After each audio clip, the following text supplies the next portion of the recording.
Jangan pernah berharap kesempurnaan. Rasulullah SAW bersabda, la yafruqu mu'minun mu'minah in kariha minha khuluqan radhiya minha al-akhar. Kata Nabi SAW, janganlah seorang lelaki, seorang suami membenci seorang wanita mukminah, istrinya. Jika dia tidak suka dengan salah satu perangai dari istrinya, dia akan ridha dengan perangai yang lain. Ini hadis yang sangat agung. Yang menjelaskan kepada kita bahwa di dunia tidak ada yang sempurna. Dalam menjalani kehidupan rumah tangga pun demikian.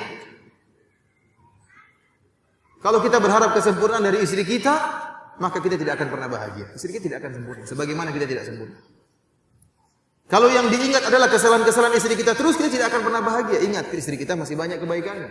Masak buat kita, nyuci piring, nyuci pakaian, rapikan tempat tidur, ngurusi anak-anak. Ini kebaikan yang luar biasa. Sehingga kalau dia punya kekurangan sedikit, mungkin suka marah-marah sedikit, banyak juga kadang-kadang.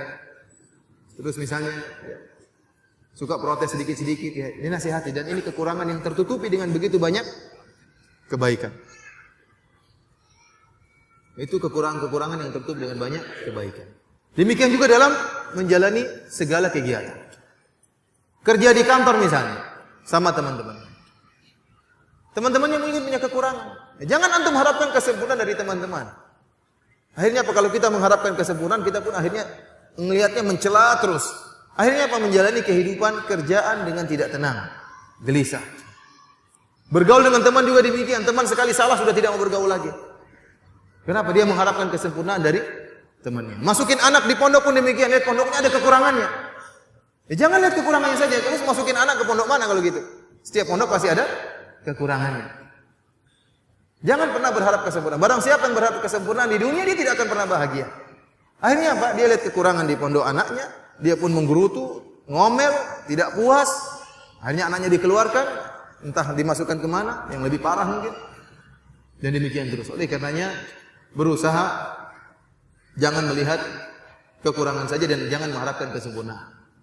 Syekh Shalih Al-Syekh hafizahullah taala, Menteri Agama Kerajaan Arab Saudi, pernah saya menghadiri pengajian ini, mengatakan tidak ada kelaziman antara keberhasilan dengan kesempurnaan, tidak ada kelaziman. Keberhasilan tidak mesti apa? Sempurna, tidak mesti sempurna. Ingat, keberhasilan tidak mesti sempurna. Antum masukkan anak ke pondok, kemudian akhirnya anak antum bisa hafal Quran, meskipun ada kekurangannya, itu sudah berhasil.